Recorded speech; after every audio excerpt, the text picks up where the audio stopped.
తెలంగాణ ముఖ్యమంత్రి రేవంత్ రెడ్డి కాంగ్రెస్ అధిష్టానం పైన ఇంటెలిజెన్స్ నిఘా పెట్టిందనేటటువంటి ఒక చర్చ వినబడుతున్నది. సో మొన్న ఇద్దరు మంత్రులు అధిష్టానం దగ్గరికి పోయేటటువంటి ప్రయత్నం చేసిరారు. రేవంత్ రెడ్డికి తెలియకుండా, కాంగ్రెస్ పార్టీకి సంబంధించినటువంటి నేతలకు తెలియకుండా, ఎమ్మెల్యేలకు, ఎంపీలకు, మంత్రులకు, ఎమ్మెల్సీలకు ఎవ్వరికి కూడా తెలియకుండా రాత్రి బుధవారం రోజు వాళ్ళు ఢిల్లీకి పోయిర్రు. ఢిల్లీకి పోయి అధిష్టానంతో డిస్కస్ చేసినటువంటి కొన్ని చర్చలు వినబడుతున్నాయి. ఆ ఇద్దరు మంత్రులు, ఒక ఆయనే బట్టి విక్రమార్క, ఆయనే తెలంగాణ రాష్ట్ర ఉప ముఖ్యమంత్రి, తర్వాత మంత్రి ఉత్తమ్ కుమార్ రెడ్డి, వీళ్ళిద్దరు కాంగ్రెస్ పార్టీకి సీనియర్ లీడర్లు. వీళ్ళు ఎప్పటి నుండో కాంగ్రెస్ పార్టీలోనే ఉన్నారు, కీలకమైనటువంటి పాత్ర పోషించినారు. ఉత్తమ్ కుమార్ రెడ్డి గతంలో పీసీసీగా పనిచేసిండు. బట్టన్న ఆయన కూడా కీలకమైనటువంటి పాత్ర పోషించాడు, కాంగ్రెస్ పార్టీ అత్యంత సీనియర్ లీడర్. రేవంత్ రెడ్డి కాకుండా సీఎం పదవి ఇవ్వాలంటే బట్టన్నకి ఇస్తుండే. కానీ రేవంత్ రెడ్డి ఉత్సాహవంతుడు, అలాగే యూత్ ఫాలోయింగ్ ఉంది, యూత్లో మంత్రి అట్రాక్షన్ ఉంది. మళ్ళీ ఆయన పీసీసీ అయిన తర్వాత కొంత కాంగ్రెస్ పార్టీ ఊపందుకుంది కాబట్టి రేవంత్ రెడ్డికి ముఖ్యమంత్రి పదవి ఇచ్చేటటువంటి ప్రయత్నం చేసి అధిష్టానం గతంలో. సో రేవంత్ రెడ్డికి తెలియకుండా, అలాగే ప్రోటోకాల్కి సంబంధించినటువంటి అధికారులకు తెలియకుండా ఇద్దరు మంత్రులు ఢిల్లీకి పోయినారు. వాళ్ళు ఢిల్లీకి పోవాల్సినటువంటి అవసరం ఎందుకు వచ్చింది? ఢిల్లీలో అధిష్టానంతో ఏమని మాట్లాడారు? అసలు అధిష్టానం దృష్టిలో రేవంత్ రెడ్డి పైన ఏ విధమైనటువంటి ఒపీనియన్ ఉంది? అధిష్టానం దృష్టిలో కాంగ్రెస్ కి సంబంధించిన పరిపాలన పైన, ఎస్పెషల్లీ తెలంగాణ రాష్ట్ర కాంగ్రెస్ పార్టీ పైన ఏ విధమైనటువంటి ఒపీనియన్స్ అధిష్టానానికి ఉంది అనేటటువంటి అంశంతో రేవంత్ రెడ్డి ఇంటెలిజెన్స్ తో ఒక నిఘా పెట్టించేటటువంటి ప్రయత్నం చేసిన చర్చ వినబడుతున్నది. నిఘా అంటే డైరెక్ట్ అధిష్టానం పైన నిఘా కాదు.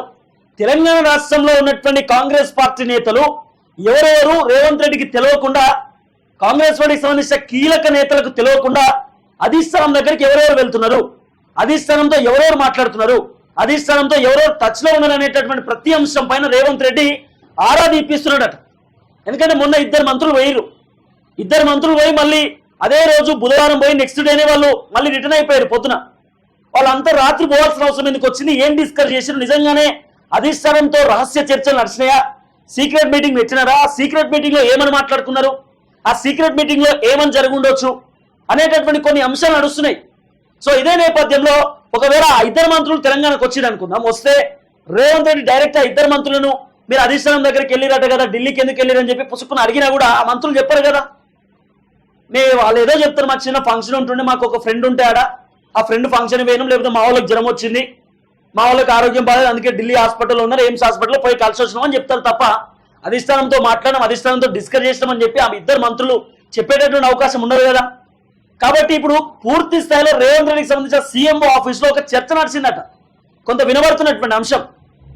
సో ఇద్దరు మంత్రులు పోయినారు, పోవడానికి గల కారణం ఏంది, ఏం జరగబోతుంది, ఏం జరుగుతుంది, ఏమైనా కంప్లైంట్ ఇచ్చిరా రేవంత్ రెడ్డి పైన, కాంగ్రెస్ పరిపాలన బాగాలేదని చెప్పి ఏమైనా మాట్లాడే ప్రయత్నం చేసిరా, రేవంత్ రెడ్డి వ్యవహార శైలి పైన ఏమైనా కంప్లైంట్ దాఖలు చేసిరా, మల్లికార్జున ఖర్గేనే పిలిచిందా, లేకపోతే వీళ్ళే మల్లికార్జున ఖర్గేతో డిస్కస్ చేయడానికి పోయారా అనేది ఇప్పుడు పెద్ద ఎత్తున వినబడుతున్న అంశం. సో ఒకవేళ నిజంగానే ఇద్దరు మంత్రులు కనుక మంత్రివర్గ విస్తరణకు సంబంధించినటువంటి విషయంలో మల్లికార్జున ఖర్గేతో మాట్లాడేటటువంటి ప్రయత్నం చేస్తే ముఖ్యమంత్రికి చెప్పాల్సింది. మంత్రివర్గ విస్తరణ అనేది ముఖ్యమంత్రి చేతిలో ఉంటుంది. ముఖ్యమంత్రి తెలియకుండా కాంగ్రెస్ అధిష్టానం కూడా డిక్లేర్ చేసేటటువంటి అవకాశం ఉండదు. ఎందుకంటే దాదాపు ఇప్పుడు ఉన్నటువంటి ఎవరైతే మంత్రి పదవులలో ఉన్నారో వాళ్ళందరూ కూడా రేవంత్ రెడ్డి డిక్లేర్ చేసినటువంటి వాళ్ళే. రేవంత్ రెడ్డి ఫైనలైజ్ చేసి కాంగ్రెస్ అధిష్టానం దృష్టికి తీసుకుపోతే అధిష్టానం గ్రీన్ సిగ్నల్ ఇచ్చింది గతంలో. అప్పుడు రేవంత్ రెడ్డి ప్రమాణం చేసేటటువంటి మూమెంట్లో మంత్రులు కూడా ప్రమాణం చేసినారు. ఇవన్నీ అంశాలు మనం చూసినాం. కానీ ఇప్పుడు కూడా ఏదైతే 6 మంత్రి పదవులు ఖాళీ ఉన్నాయో ఈ 6 మంత్రి పదవులు కూడా రేవంత్ రెడ్డి వాళ్ళకి కేటాయించేటటువంటి అవకాశం ఉన్నది. రేవంత్ రెడ్డి కూడా యాక్సెస్ ఉంది, మంత్రి పదవులు ఇవ్వడానికి రేవంత్ రెడ్డి కూడా సిద్ధంగా ఉన్నాడు. కానీ ఇక్కడ ఒక చిన్న లుకలు కనబడుతున్నాయి, ఒక రిస్క్తో కూడినటువంటి పని ఉంది. దాదాపు 6 మంత్రి పదవులు ఉన్నాయి. ఈ 6 మంత్రి పదవులకు కాంగ్రెస్ పార్టీలో ఉన్నటువంటి నేతలు 20 మంది పోటీ పడుతున్నారు.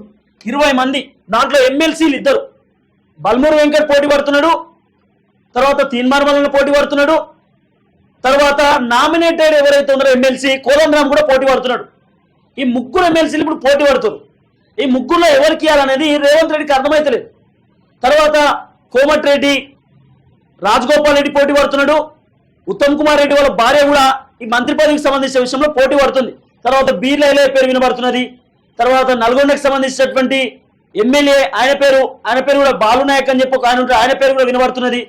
వీళ్ళందరి పేర్లు వినబడుతున్నాయి. సీనియర్ లీడర్లు ఎవరెవరైతే ఈ మధ్యలో కొంత ట్రెండింగ్ లో ఉన్నటువంటి వ్యక్తులకు సంబంధించిన పేర్లు వేముల వీరేశానికి సంబంధించిన పేరు వినబడుతున్నది.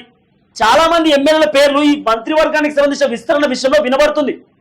కాబట్టి అయితే ఏం జరిగింది, అసలు ఎక్కడ చెక్ పాయింట్ అయింది, ఎక్కడ ఇబ్బంది అయిందంటే భువనగిరికి సంబంధించినటువంటి పార్లమెంట్ ఎన్నికలకు సంబంధించిన సందర్భంలో ఏం జరిగిందంటే రాజగోపాల్ రెడ్డి ఉన్నాడు కదా, రాజగోపాల్ రెడ్డికి రేవంత్ రెడ్డి ఒక టాస్క్ ఇచ్చిండు.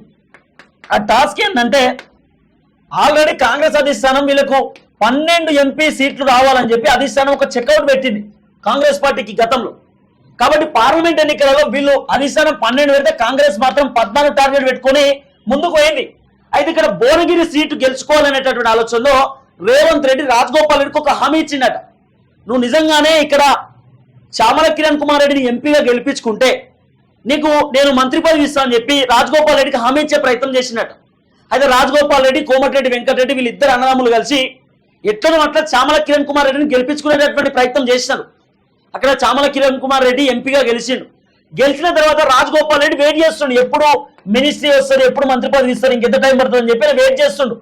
అయితే రేవంత్ రెడ్డి కూడా రాజగోపాల్ రెడ్డికి మంత్రి పదవి ఇవ్వడానికి రెడీగా ఉన్నాడు. కానీ ఇక్కడ ఉత్తమ్ కుమార్ రెడ్డి ఈయన పోటీ పడుతున్నాడు, ఈయన ఆపేటటువంటి ప్రయత్నం చేస్తుండు. ఉత్తమ్ కుమార్ రెడ్డి ప్రాబ్లం ఏంటంటే ఆల్రెడీ కోమటిరెడ్డి వెంకటరెడ్డికి మంత్రి పదవి ఉన్నది, మళ్ళీ రాజగోపాల్ రెడ్డికి మంత్రి పదవి ఇస్తే ఇద్దరు అన్నదమ్ములకు మంత్రి పదవులు ఎందుకు, ఒకటే కుటుంబంలో ఇద్దరిద్దరకు మంత్రి పదవులు ఇచ్చడం ఏంది, చాలా మంది మిగులురు కదా, మరి వాళ్ళకి ఇవ్వచ్చు కదా అనేటటువంటి ఆలోచనతో ఉత్తమ్ కుమార్ రెడ్డి అడ్డుపడుతున్న చర్చ వినబడుతున్నది. ఇంకో అంశం ఏంటంటే ఉత్తమ్ కుమార్ రెడ్డి ఇంకో అంశం చెప్తున్నట్టు, అంటే ఒకవేళ రాజగోపాల్ రెడ్డి కనుక ఇస్తే మా భార్య గుడి అండి, ఒక్కొక్క ఇంట్లో ఇద్దరిద్దరు ఉంటే మేము కూడా ఇద్దరం ఉంటాం, మాకు కూడా మంత్రి పదవి కేటాయించమని చెప్పి ఆయన కూడా మంత్రి పదవి అడిగే ప్రయత్నం చేస్తున్నట్టు. అయితే ఇదంతా కొలికి వచ్చేటటువంటి అవకాశం లేదు, ఇది కొంత ఇబ్బందికరమైనటువంటి వాతావరణమే కనబడుతున్నది అని చెప్పి మళ్ళీ ఉత్తమ్ కుమార్ రెడ్డి ఇంకో కీలకమైనటువంటి అంశం కూడా చెప్పిండట. కావాలంటే ఒక ఎస్సీకి ఇవ్వండి, ఒక బీసీకి ఇవ్వండి, ఒక ఎస్టీకి ఇవ్వండి మంత్రి పదవులకు సంబంధించిన అంశం, వీళ్ళందరూ కులాల వారిగా అందరూ క్యాబినెట్ లో ఉంటారు, వాళ్ళకి సంబంధించినటువంటి వాళ్ళ వ్యక్తులు కూడా సంతోషపడతారు, వాళ్ళ వర్గం కూడా సంతోషపడతారు, మావాడు కూడా క్యాబినెట్ లో ఉన్నాడు, మంత్రిగా ఉన్నాడు అని చెప్పి వాళ్ళు కూడా ఆనందం పడతారు కదా, సో అందరికీ ఏమని చెప్పి ఉత్తమ్ కుమార్ రెడ్డి కూడా ఒక అంశాన్ని తెరపైకి తీసుకొచ్చే ప్రయత్నం చేసినట్టు. అయితే రేవంత్ రెడ్డి బాధ ఏంది, ఇప్పుడు ఆయన మంత్రి పదవులకు సంబంధించినటువంటి విస్తరణ విషయం గ్రీన్ సిగ్నల్ లేడానికి రెడీగా ఉన్నాడు, ఎవరెవరికి మంత్రి పదవి ఇస్తే బాగుంటుంది అనేటటువంటి నిర్ణయం ఆయన తీసుకోగలుగుతారు. కానీ ఒక్కరికి మంత్రి పదవి ఇస్తే ఇంకోళ్ళు బాధపడుతున్నారు, ఒక్కళ్ళకి మంత్రి పదవికి సంబంధించి డిక్లరేషన్ చేస్తే ఇంకోళ్ళు అలుగుతున్నారు, కోప్పడుతున్నారు, రేవంత్ రెడ్డి పైన కంప్లైంట్ ఇస్తారు. కాబట్టి ఇదంతా పంచాయతీ నాకేందని చెప్పి 6 మంత్రి పదవులకు రేవంత్ రెడ్డి 15 మంది పేర్లు రాసుకొని అధిష్టానం దగ్గర మొన్న ఆదివారం రోజు పోయే ప్రయత్నం చేసిన ఢిల్లీకి. ఆదివారం పోయింది కదా రేవంత్ రెడ్డి సార్, ఆయన ఢిల్లీకి పోయినప్పుడే పాడి కౌశిక్ రెడ్డి, అరకెప్పుడు గాంధీ వీళ్ళిద్దరు తన్నుకున్నారు, కొట్టుకున్నారు, ఇల్లులు వలగొట్టుకున్నారు, ఆగమాగం జగన్నాథం అయింది. అప్పుడు రేవంత్ రెడ్డి సార్ ఇక్కడ లేడు, ఢిల్లీలో ఉన్నాడు. ఢిల్లీ పోయినటువంటి నేపథ్యంలో ఈ 15 మంది పేర్లు అధిష్టానం దృష్టికి తీసుకుపోయినట్టు మంత్రివర్గ విస్తరణకు సంబంధించిన విషయంలో. దీంట్లో రాజగోపాల్ రెడ్డి గురించి రేవంత్ రెడ్డి ప్రత్యేకంగా మాట్లాడే ప్రయత్నం చేసినట్టే మనం హామీ ఇచ్చినాం, రాజగోపాల్ రెడ్డికి మంత్రి పదవి ఇవ్వాల్సిన అవసరం ఉంటుంది, ఆయన చామలను గెలిపించుకున్నాడు అని చెప్పి మాట్లాడే ప్రయత్నం చేసినట్టు. అయితే ఇవన్నీ 15 మంది లిస్ట్ అవుట్ ఇచ్చి రేవంత్ రెడ్డి వెనక్కి వచ్చిన తర్వాత మొన్న బుధవారం రోజు, అంటే కేవలం 2 రోజుల తర్వాత ఇద్దరు మంత్రులు అధిష్టానంతో మాట్లాడారనే చర్చ వినబడుతున్నది. వాళ్ళు ఎందుకు పోయారు, వాళ్ళు పోవడానికి గల కారణం ఏంటి అంటే ఒక అంశం తెరపైకి వస్తుంది. ఏంటంటే ఏదైతే 6 మంత్రి పదవులకు సంబంధించినటువంటి విషయంలో ఒక్కొక్క ఇంట్లో ఇద్దరిద్దరికి ఇస్తున్నాడు. ఆల్రెడీ ఖమ్మం జిల్లాకి సంబంధించి మనం మాట్లాడుకుంటే ఖమ్మం జిల్లాలో పొంగులేటి ఉన్నాడు, పొంగులేటి శ్రీనివాస్ రెడ్డి, ఆయన బీఆర్ఎస్ పార్టీ నుండి వచ్చినటువంటి వ్యక్తే. తుమ్మల నాగేశ్వరరావు కూడా ఆయన బీఆర్ఎస్ పార్టీకి వెళ్ళి వచ్చినటువంటి వ్యక్తే. పొంగులేటికి మంత్రి పదవి ఇచ్చినారు, తుమ్మల నాగేశ్వరరావు కూడా మంత్రి పదవి ఇచ్చినారు. పొంగులేటికి రెవెన్యూ శాఖ ఇచ్చినారు, అత్యంత కీలకమైనటువంటి శాఖ. ఇక్కడ తుమ్మల నాగేశ్వరరావుకి ఏమో వ్యవసాయ శాఖ ఇచ్చే ప్రయత్నం చేశారు. ఇవి 2 కూడా అత్యంత పేరుగాంచినటువంటి శాఖలు. అంటే బీఆర్ఎస్ పార్టీకి వెళ్ళి కాంగ్రెస్ లోకి వచ్చినటువంటి నేతల పైన రేవంత్ రెడ్డికి ఇంత ప్రేమ ఎందుకు పార్టీ మారినటువంటి వ్యక్తులకు మంత్రి పదవి ఇచ్చే ప్రయత్నం చేస్తున్నాడు. జూపల్లి కృష్ణరావు కూడా ఒక కీలకమైనటువంటి పదవి రాబోతుందట, అలా ఒక పదవి ఇచ్చేటటువంటి ప్రయత్నం కూడా చేస్తారు.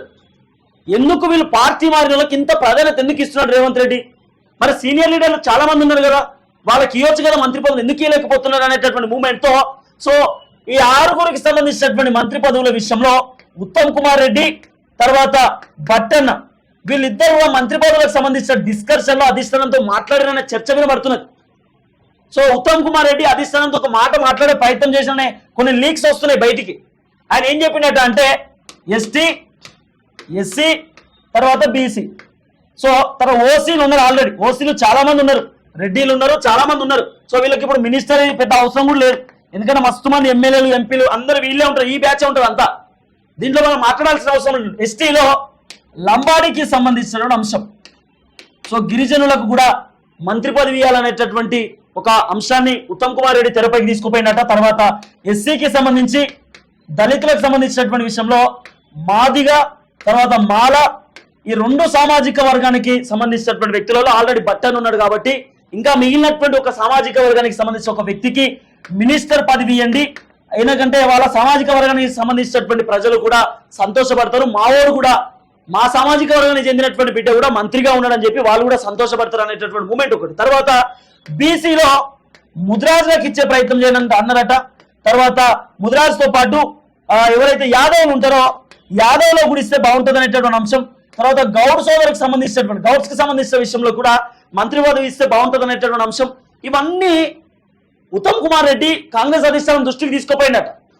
అయితే ఎందుకు ఇవన్నీ చెప్పిండు ఉత్తమ్ కుమార్ రెడ్డి అంటే, కాంగ్రెస్ పార్టీలో అన్ని కులాల వాళ్ళు అన్ని సామాజిక వర్గానికి చెందినటువంటి వాళ్ళు మంత్రులు ఉంటే కాంగ్రెస్ అందరికీ సమానంగా అవకాశం ఇచ్చింది, కాంగ్రెస్ పార్టీ అందరికీ సమానమైనటువంటి స్థానాలు కేటాయించిందని చెప్పి కాంగ్రెస్ పైన ప్రజలకు ఒక మంచి ఒపీనియన్ కలుగుతుంది, పరిపాలన కూడా సకాలంగా కొనసాగుతుంది, ప్రజలకు ఒక నమ్మకం వస్తుంది అనేటటువంటి అంశాన్ని ఉత్తమ్ కుమార్ రెడ్డి తెరపైకి తీసుకోపోయిన చర్చ వినబడుతున్నది.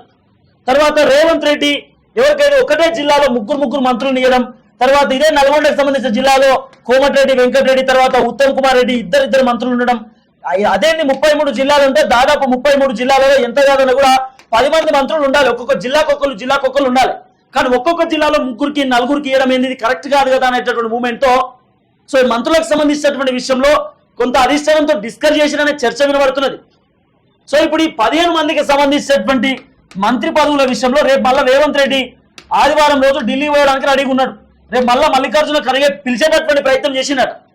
తర్వాత మంత్రులు ఇంకో అంశాన్ని కూడా రేవంత్ రెడ్డి ఏం చేసిన, పొంగులేటి సీనన్న తోటి పార్టీ మారినటువంటి 10 మంది ఎమ్మెల్యేలతో సీక్రెట్ మీటింగ్ పెట్టించినట్ట. ఈడ గచ్చిపోలి సైడ్ హోటల్లో మాట్లాడుకున్నారనే చర్చ వినబడ్డది. ఇవన్నీ తెరపైకి వచ్చిన నేపథ్యంలో సో ఇవన్నీ మాట్లాడుకున్నారు, ఇవన్నీ జరిగినాయి, మీరు పార్టీలు మారకండి, ఎట్టి పరిస్థితుల్లో ఉండండి, ఏం కాదు అనేటువంటి ఒక అంశాన్ని తెరపైకి తీసుకొచ్చిన చర్చలు వచ్చినటువంటి మూమెంట్లో సో కాంగ్రెస్ అధిష్టానం కూడా ఒక క్లియర్ కట్ డిసిషన్ తీసుకుంటున్నది అట. ఏంటంటే పార్టీ మారినటువంటి ఎమ్మెల్యేలు మళ్ళీ వెనక్కి పంపించండి, ఎందుకంటే పొంగులేటి సీనన్నతో మీటింగ్ పెట్టించారు, ఇవన్నీ కూడా చెప్పే ప్రయత్నం చేసిన చర్చ వినబడుతున్నది. తర్వాత ఖమ్మం ఫ్లడ్స్ కి సంబంధించి కానివ్వండి, లేకపోతే వేరే విషయాలు అన్నీ కూడా మొత్తం కాంగ్రెస్ లో జరుగుతున్నటువంటి ప్రతి అంశం పైన అధిష్టానంతో ఈ మంత్రులు డిస్కస్ చేసి ఉండొచ్చు అనే ఒక అంశాన్ని తెరపైకి తీసుకొస్తున్నారు. సో ఈ మంత్రులు అసలు ఎందుకు పోయినారు, మంత్రివర్గానికి సంబంధించిన విస్తరణ విషయంలో నిజంగా మంత్రులు పోతే ముఖ్యమంత్రిని కూడా తీసుకుపోవాలి. ఒకవేళ ముఖ్యమంత్రి పోకపోతే తెలంగాణ రాష్ట్రానికి పిసిసికి ఉన్నటువంటి మహేష్ కుమార్ గౌడ్ అనేది తీసుకుపోవాలి. కానీ వీళ్ళు తెలియకుండా వీళ్ళు ఎందుకు పోయిరు, సీక్రెట్ గా మీటింగ్ ఎందుకు జరిగింది, అసలు ఏం జరిగింది అనేటటువంటి ఒక అంశం పైన కొంత చర్చ నడుస్తున్నది. సో పోయిరు అనేటటువంటి కోణాలు అయితే వినబడుతున్నది. సో రేవంత్ రెడ్డి టెన్షన్ లో ఉన్నాడనే సమాచారం వస్తున్నది, కొంత చర్చ వినబడుతున్నది. అలాగే ఇంటెలిజెన్స్ వాళ్ళతో కాంగ్రెస్ పార్టీకి సంబంధించిన నేతల పైన నిఘా పెట్టమని చెప్పిన చర్చ వినబడుతున్నది. సో ఇవన్నీ అంశాలు తెరపైకి వస్తున్నాయి. ఇప్పుడు రేవంత్ రెడ్డి బాధ ఒకటే, పుసుక్కున్న నా సీఎం పదవికి ఏమైనా ఎసరు పడుతుందా, నా పైన ఏమైనా కుట్ర పన్నుతున్నారా, నన్ను ఏమైనా ఇబ్బంది పెడదామని చూస్తున్నా అనేటటువంటి ఆలోచనలో ఉన్నాడట, కొంత వినబడుతున్నటువంటి అంశం. సో చూద్దాం రేవంత్ రెడ్డికి సంబంధించినటువంటి రేపటి ఢిల్లీ ప్రయాణం ఏ విధంగా ఉండబోతుంది, అధిష్టానం రేవంత్ రెడ్డికి ఏమైనా కీలకమైన ఆదేశాలు ఇచ్చే అవకాశం ఉండొచ్చా, లేకపోతే మంత్రివర్గ విస్తరణకు సంబంధించినటువంటి విషయంలో ఏ విధంగా ముందుకు పోతారని.